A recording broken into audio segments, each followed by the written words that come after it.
Hai, Assalamualaikum. Nama saya Saki Syairan. Jadi saya mewakili daripada kumpulan AdMat saya. And then saya akan pada hari ni, sekarang ni saya akan buat soalan yang diberikan daripada cikgu. Cikgu AdMat. Jadi soalan yang diberi adalah bucu-bucu bagi sebuah segitiga ABC ialah A12, B67 dan C72. Lukis sebuah segitiga ABC dan bina pembahagi dua sama serenjang AB, BC dan CA. Tandakan titik persilangan bagi P. Apakah yang dapat anda katakan tentang titik persilangan tersebut? Alright. Lukis bulatan berpusat P dan berjejari AP. Apakah yang dapat anda nyatakan tentang bulatan tersebut? Okey. Lakukan langkah yang sama bagi segitiga yang lain untuk mengesahkan jawapan anda. Okay, so soalan ni kita boleh apply, kita boleh buat dengan dua cara lah. Which is awak boleh gunakan cara bertulis, awak boleh pakai jangka lukis, pembaris and pensel. Okay, tapi saya tak gunakan kaedah tu, saya gunakan kaedah yang kedua, which is saya gunakan software, peranti. Saya guna pergi dekat website GeoGebra. So saya akan bawa awak. Tada! Jadi awak boleh pergi dekat Google and then pergi dekat website GeoGebra. Jadi GeoGebra ni kita ada pelbagai jenis lah. Jadi dekat sini kita boleh ada graphing, 3D calculator, geometry, CAS and then probability. Jadi saya nak tanya, adakah kita akan guna geometry? Kita balikkan kepada soalan. Okey. Kita tengok soalan kita balik. Dia bagi A12, B67 and then C72. Jadi itu adalah koordinat. Jadi bila kita kaitkan dengan koordinat, dia akan berkait rapat dengan graphing lah. Berkait rapat dengan graph. Jadi kita akan start buat soalan. Right. Jadi dia bagi titik A. Okey, macam ni kita nak plotkan dia. Macam ni kita nak plotkan titik A lah. Awak pergi dekat kita ada algebra, ada tools, awak pergi dekat bahagian tools ni and then klik dekat bahagian point. So titik A adalah 12, titik B adalah 67 and then titik C adalah 72. Okay, jadi macam ni kita nak buat tembereng pula. Kita nak bentukkan satu segitiga. Okay, awak pergi scroll dekat bawah and then awak pergi dekat bahagian lines, klik dekat bahagian segment. So awak klik dekat A and then dia akan keluar garis macam ni. So awak pergi je klik dekat bahagian B. Yes, jadi dia dah bina tembereng untuk AB. Yes, garis F. So awak buat benda sama, klik dekat bahagian B and then klik dekat bahagian C. Klik dekat bahagian C and then klik dekat bahagian A. Okey, sekarang awak dah bentukkan sebuah segitiga. Okey, next kita nak kena buat apa? Soalan dia minta dekat dalam soalan tadi dia suruh buat pembahagi dua sama serenjang pula untuk AB, BC and then CA. Okey, macam ni kita nak buat pembahagi dua sama serenjang. Dalam bahasa Inggeris dia adalah perpendicular bisector. So awak just scroll dekat bahagian construct and then klik dekat perpendicular bisector. So awak just klik dekat A and then drag, dia akan keluar garisan macam ni. So and then awak klik dekat bahagian B.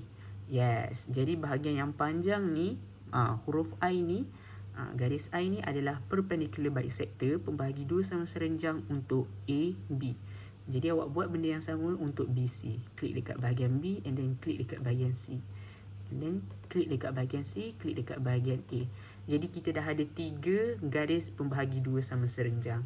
Okay, so soalan dia minta plotkan pada garis yang bertemu lah, pada garis yang bersilang, intersecting point.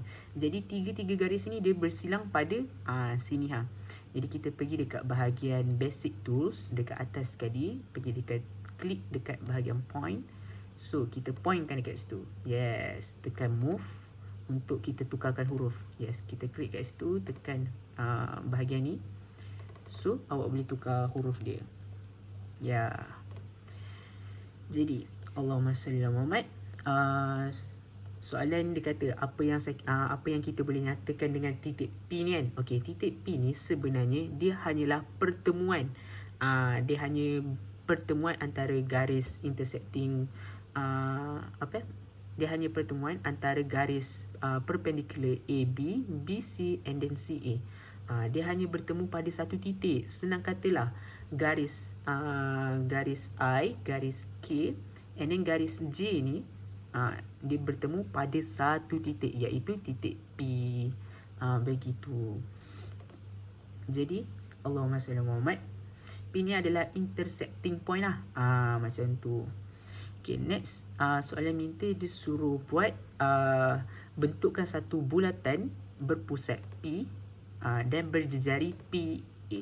Okay, jadi macam mana kita nak bentukkan satu bulatan? Okay, jadi awak pergi scroll dekat bawah, pilih dekat bahagian circles, and then pilih klik dekat circle with center. Jadi awak nak buat jejari PA kan. Jadi bila awak nak buat jejari PA berpusat pada P, awak first kali kena tekan dekat P. Jadi P ni adalah pusat awak lah. So awak dragkan dia, so dia akan nampak bulatan macam tu. Awak pergi tekan dekat A. Yes. Jadi awak dah dapat satu bulatan berpusat pada P berjejari PA. Yes. Okay. Allahumma salli ala Muhammad. Jadi sekarang ni kita dah selesai buat apa yang kehendak soalan nakkan lah. Jadi apa yang kita boleh katakan, apa yang kita boleh explainkan daripada graf ni. Okay, first sekali, Allahumma salli ala Muhammad, kita tahu P dengan A ni adalah jejari. Yes, and then kita nampak B dan C ni pun dia berada pada lengkuk bulatan ni. So apakah dimaksudkan dengan BC ni lah. Okay, jadi BC ni pun adalah jejari. Okay, tengok Allahumma salli ala Muhammad. Macam ni kita nak buktikan. Sebenarnya dia dah dibuktikan dah pun, sebab dia berada pada lengkuk bulatan ni. Okay, tak apa. Tengok distance dia. Distance antara P dengan A adalah 3.605. And then distance pada P dengan B adalah 3.605 juga. And then P dengan C pun 3.605. Yes, macam ni kita nak macam mana awak nak tentukan dia punya measure. Macam ni kita nak tentukan dia punya panjang. Awak pergi dekat bahagian measure and then klik dekat distance or length. Yes. So Allahumma salli ala Muhammad. Jadi kita boleh katakanlah PA sama dengan PB sama dengan PC.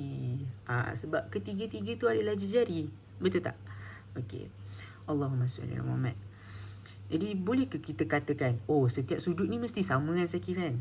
Sebab panjang jejari sama? Tak. Okey, macam mana kita nak tentukan sudut pula? Awak boleh pergi scroll dekat bahagian dekat bahagian measure juga, pilih angle. So awak nak tahu dia punya sudut, okey, tekan B, tekan A, tekan C. Allahumma salli ala Muhammad. Silap. Awak tekan dekat B, tekan C, and then dia akan keluar sudut. Yes, BCA. Jadi sudut dekat C ni adalah 8.69. Okey, kita nak tahu sudut A pula. Tekan C, tekan A, and then tekan B. Sudut dekat sini adalah 45 darjah. Okey, kita nak tahu sudut B pula. Tekan A, tekan B, tekan C. Okey, nampak sudut dia 56.309. Nampak tak? Ketiga-tiga sudut dia berbeza. Jadi kita tak boleh assume ketiga-tiga sudut tu sama. Jadi dekat sini kita bentukkan sebuah segitiga yang ada 45 darjah. Pembukaan dia 45 darjah. Jadi macam ni kita nak buktikan lagi pula, adakah setiap segitiga ni dia membentukkan satu bulatan macam ni. Senang katalah, hasil daripada kita buat graf ni, hasil daripada kita punya graf ni, kita dapati bahawa titik-titik A, B, C berada pada jarak yang sama dari titik tetap P yang membentuk bulatan. Betul ke tidak? Mesti betul. Okay, jadi lokus ni Allahumma salli ala Muhammad. Jadi lokus bulatan ni dia berada pada satu titik yang berjarak tetap lah. Pada satu titik tetap dan berpusat dan berpusat. Yes. Okay, jadi kita akan buat untuk contoh-contoh yang lain. Jadi saya dah sediakan contoh yang lain, which is ini 45 darjah. 45 darjah. Zaki dah sediakan untuk yang 90 darjah pula. Nampak tak segitiga yang 90 darjah? Allahumma salli Muhammad. Ketiga-tiga titik tu dia berada pada lengkuk bulatan juga. Jadi bila segitiga 90 darjah ni, kita punya pusat tu dia berada dekat sini. Dia berada pada garisan diameter. Kita boleh nampak kan diameter. Jadi segitiga 90 darjah ni of course lah dia akan membentukkan satu diameter. Betul ke tak? Kita belajar dekat dalam chapter kita belajar dekat Allahumma salli Muhammad form 3 rasanya.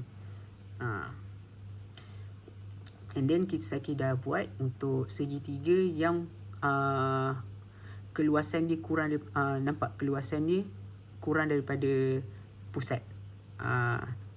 Tadi kita buat 45 darjah.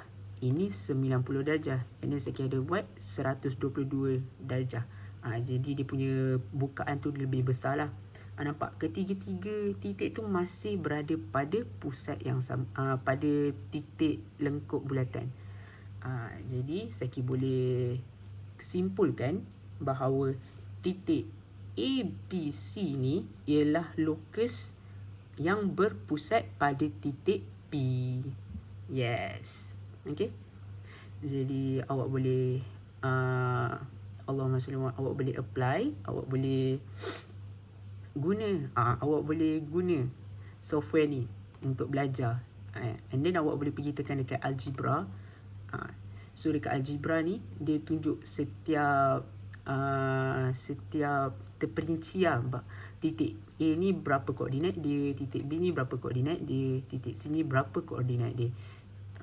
And then segmen F ni dekat mana? Tu dia siap highlight lagi. And then segmen B, segmen G, segmen H, perpendicular bisector, I, perpendicular J, perpendicular K. And then P intersect, dia tunjuk dia punya koordinat. Allahumma salli Muhammad. And then dia tunjuk lagi lokus ni dia punya equation, persamaan lokus. Persamaan lokus ni kita belajar dekat form 4 lah, at maths.